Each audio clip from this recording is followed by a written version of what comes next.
Dynamite Delight is here, and we got a lot of show that I'm gonna miss. I mean, I'm gonna miss something in the show. And honestly, I think I'm gonna leave a lot of this stuff out if I don't forget. I'm gonna leave some stuff out on purpose to see what's gonna happen next week. We still got time before it's Revolution, so this is still building into that pay per view. So, the first thing I'm gonna talk about if Jeff Jarrett's dad has passed away. Jerry Jarrett, I believe that's his name. I always forget his first name. Jerry Jarrett. He died at the age of 81. I don't know what caused it. I just know he's passed away. And Jeff decided to be a professional and go in the first match, which was an 8-man tag. Was it an 8-man? Yeah.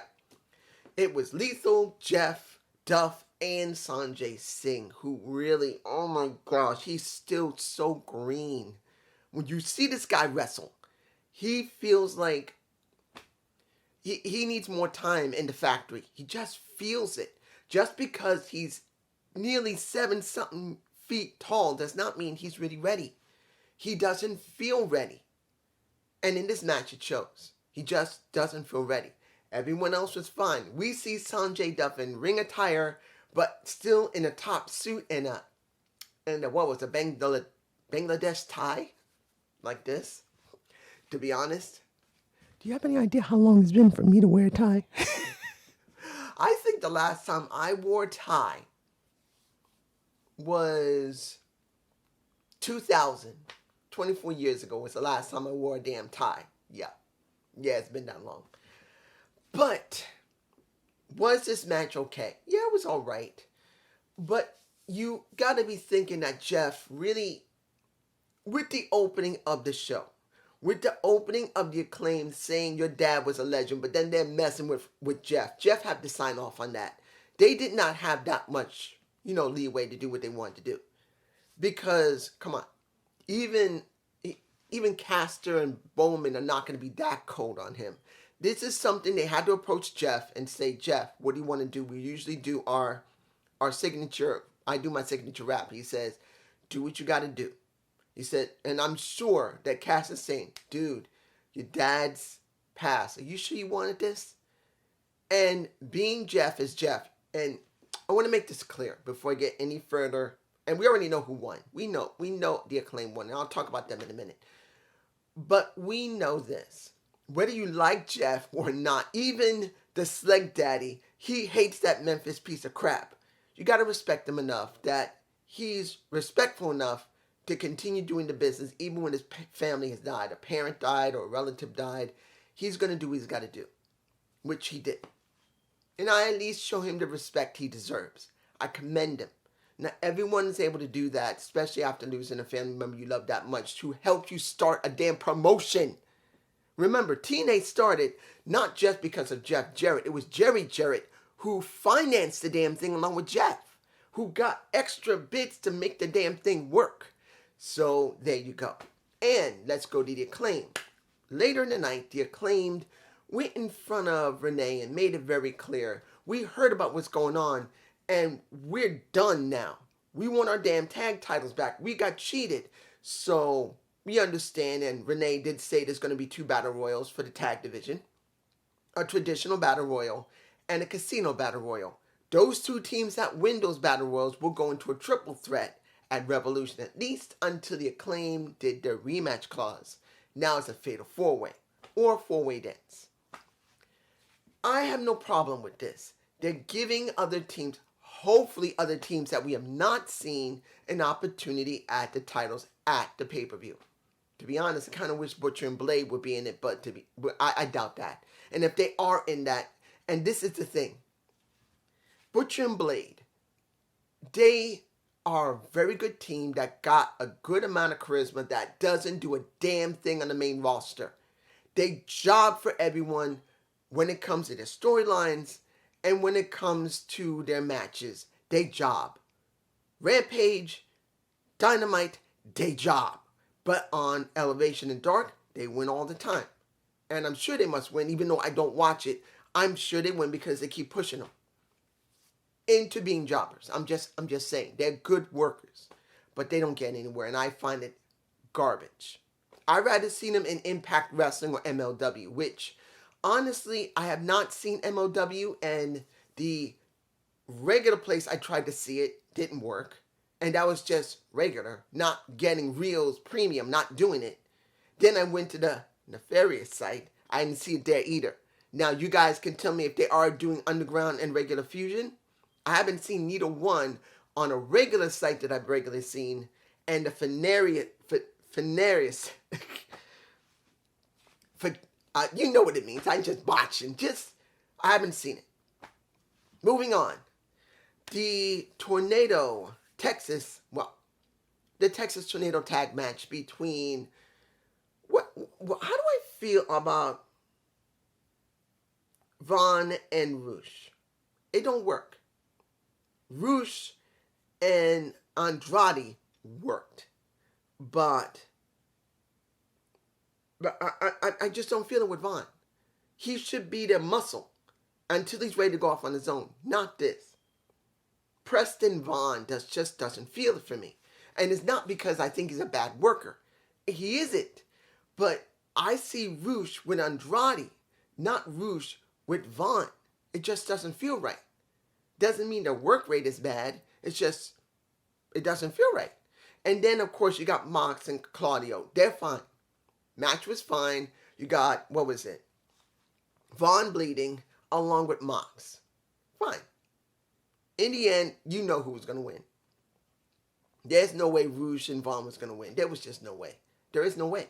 And they did.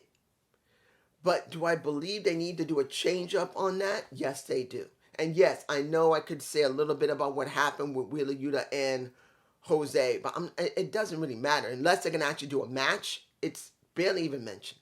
Let's move on to match 3, which was the first match of Mark on the main roster by himself against Josh Woods. Now, you know he was going to win. That's not the thing that matters to me. It was a good match. Mark did great. No problem. Everyone was in his corner. But here's the thing for me personally. And here's where people are not going to be too happy with me. He's still holding on to the tag team title. He needs to drop it. I don't know why they haven't done it yet. They need to do a tournament in RH, and make him drop it. I'm not being mean, but it's time. I know it's still fresh for everybody, but they need to start setting this up. Even if it's a couple of months away, they need to start making the announcement that when it came to this tag division of RH, he has always been king with his brother. Let him do the announcement with Tony on TV saying that there's going to be a special pay-per-view for RH that is a tag tournament show. And that he will be handing over those titles to someone. Start setting it up now. So for the next month or two, that as long as he's still holding one of the titles, it's still being shown and represented. And that makes the best sense. And it's the right thing to do. Even if it takes 3 months, start setting up the damn tournament. So you got something. Let that pay-per-view they're going to do for OH, all tag team wrestling, but let there be a tournament for the last 2. Everyone else can be on that show, but let's just get it started. I know many people will say, dude, that's too soon, but let me give it to you like this. They're doing nothing with RH. Who is going to watch Honor Club? You're already spending money watching AEW. If you're not watching on TNT or TBS, you're going to be watching through Fight or any of the other shows like you know where you can always watch it. It's a lot of money, and not everyone's going to watch it. So you got to do something to drum up interest. You got to do something, and it will honor John. It will mark. You see, this is where I don't want to be the bad guy here, but I'm seeing it from a point of view of a promotion. I'm just saying he's got to drop it. And also, he needs to start getting into a championship thing so he can start making more money. He's got a lot of money he's got to make for his nieces because they got a lot of bills to pay. That's another reason why I want him to drop the tag titles. He needs to go and get the TNT title or the world title. He needs money. I'm just saying. Let's move on. Jungle Boy versus Brian Cage. What was the point of this? To try and make Jungle Boy look even more dominant? He already beat him in December. Brian Cage. I don't know what was the point of this match. Many people would say, well, it was a distraction. Well, it would have been better that the distraction could have been someone new Jungle Boy could have gone up against to make himself feel more important. Because Brian Cage, as one of the trios champions of ROH, really doesn't have a lot of power. I'm sorry, he doesn't. And when it comes down to it, and I like Brian Cage. I do. I really like Brian. But look where they got him. He's in a trios tag title. He's in ROH. That still is not doing much. And who is going to spend almost $10 watching it on Honor Club? Instead of putting it on YouTube, they threw it on Honor Club. I don't know how much money they're going to make. If they make great money, and I'm wrong, fine. People could tell me, dude, Honor Club's making great money. I'm sorry. I'm wrong. But if I'm right, it's just like a waste of time. But then we get a macing to the face of a Jungle Boy by a Christian Cage. Fine. I'm going to tell you this. Is it good to see Christian back? Yeah. But the person I really want back that's more important to me, Luchasaurus. They buried Luchasaurus for Jungle Boy. I'm sorry. I'm sorry. Now, if he's hurt and he's not working right now, I hope he'll come back soon. If he is on Dark Elevation, this is bullshit. They should have made something out of him, and they didn't. Another big guy getting treated like dirt in AEW. This is like the inverse of what happened with Vince McMahon. Small guys never got very far. Now big guys are not getting far. What is this? I'm just saying. Let's move on. Next, Kip Sabian versus Hangman Page. Now, very early in the night, Hangman got his ass whooped by Kip and Butcher and Blade, I believe. In the end, was this an important match? No. Was it a good match? Yes. What did this really mean? It showed how hard and what a Adam Page can do. Now, we get the Blackpool Combat Club coming out. You get it. You get a Moxley saying simply, you are done. Stop wanting to get back. Stop wanting to try and come at me. I got your number. I beat you twice. It's over. Let it go. And Hangman says, you actually enjoyed that roll up. You actually wanted that to be the ending. I know you didn't like it either. We need to finish this at the pay-per-view. And guess what? You get the Dark Order coming out due to the fact that Mox said, you really want this? I was hoping, but since you don't have any more friends, there go Black, Dark Order. About to say Black. You know, I want the House of Black to absorb the Dark Order. I want the House of Black to absorb Dark Order because they're doing nothing. But they come out. Evil Uno is angry because he said, we've always been backing this guy. Smacks a Moxley in the face. And now they're getting a match, I think, this Thursday. It's supposed to come on at 7, so I'm going to remember if I can. But let me give it to you like this. Is this important in the long run? No. What's important is a Texas death match at Revolution. That's all that matters. That Hangman Page is going to throw everything he ever cared about away to get his hands on Moxley because he can't stand that he gave him concussion. But more than that he didn't give him the respect afterward. Because even though he gave him a concussion, he could have been more respectful. And he wasn't. That's what we got. Now, let's see. Hook has been suspended. Well, because of Hathaway, Hook's suspended. And pretty much Taz is not happy. He wanted to keep his mouth shut. I have no idea what that means. Does this mean you're going to... Are we really going to have a feud with Hook and the firm? And will the FTW title be put up? I don't know. You guys tell me below. Let me see here. What else can we talk about here? What am I forgetting? The MJF segment with... I found this to be the best best part of the show. MJF as well as Christopher Daniels of Fallen Angel. Was this done well? Yes. Did this put over Bryan Danielson? Yes. Did this put over MJF? Yes. Did did he get his balls cracked and the salt of the earth? Yes, Christopher Daniels did. The question is, at this moment, do you believe that MJF stands a chance against Dynamite? I think the thing that gets me, if this was done after the vid pack for Bryan Danielson while he was all bloodied, I think it would have been more effective. I know it would have been typical, but I think it would have been more effective for me personally.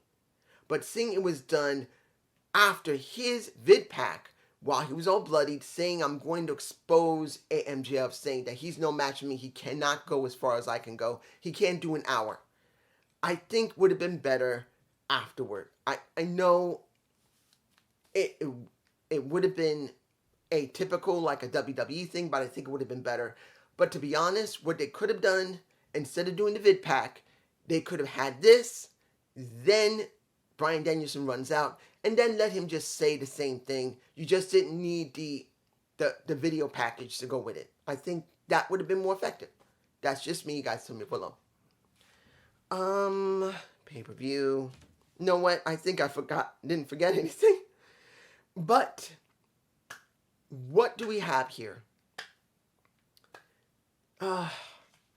Ruby Soho versus a Baker versus a Storm painting the ass. I don't know if I'll even be able to get the image because unfortunately Saraya was in the way as she was spray painting a Toni Storm's ass at the end of that match. But what did we get? We got Britt Baker coming out with Jamie Hayter. We got pretty much Saraya and Storm attacking a fan, and supposedly Ruby Soho walked over to that fan and asked she was alright and asked security to take care of her. And then they had the match, which was fine. But at the very end, well, near the very end, you basically... Saraya takes spray paint, sprays a little bit on a Toni Storm, green paint, smashes her ass into a Britt Baker's face. And I'm going like, okay, they're going there. This is going to be interesting. You got the outsiders versus the originals, and now you got Ruby Soho, who is in the middle, that they're trying to pull. And to be honest, where many people would say, why is Ruby Soho cared about? Because they have not shown any interest in her for months. This is what I feel. When it comes to Ruby, she has the outsiders, she has the originals. To be honest, I'd rather see her make her own faction. Because as it stands right now, Ruby isn't as interesting to trying to make her. But I do believe that she should have her own faction. Yes, I know not many people would agree with it, but I think that might be the best option. The Outsiders has, only 2 people? You got Britt Baker on her side with Jamie Hayter. That's only 2 people. That really shows how few women that are actually being used in this. Where is Athena? Where is Madison Rain? Where is Selena Deeps? Where is a Hiroko Shida? Where are these other women? Why are they not being represented? Why are they not there? If you want real originals, pull some of those other women in. Hiroko Shida, isn't she supposed to be with Britt? Because Britt is trying to say that you need originals. If you're not going to have Rio and you're not going to have Hiroko Shida, where are they? Where are the originals? Where are the others? Look, if you want to try and make this more interesting, have Athena there. Have Athena go with Saraya and Toni Storm. I don't care. Why not make it more interesting that Rebel would go on the side of Saraya because she's never been treated right? I just want to see more women. Make a third freaking faction or bring more women in because there's not enough. There's your title. Not enough women for this feud. Not enough women for the feud. That's the title, because as it stands right now, Ruby being the one they're pulling back and forth feels empty. Because there's not enough women to be showing either side. You got Britt Baker. You got Jamie Hayter. Yes, you have Rebel on and off. Then you have Saraya. Then you have Toni Storm. Who else? They're outnumbered 3-2. Where are the other women? Having Ruby Soho being pulled back and forth, and they don't even show Rebel now because they're trying to make it like those two are the only ones that are trying to get her on the other side. They need to pull in the rest of the women from ROH or from... look, you got all these women on Dark and Dark Elevation. Why are you not using them? Why are you not using them? I don't get it. This is just me, and I hope you enjoyed this Dynamite. Give me a comment below. I'm just like, this, really? Need more women. Peace.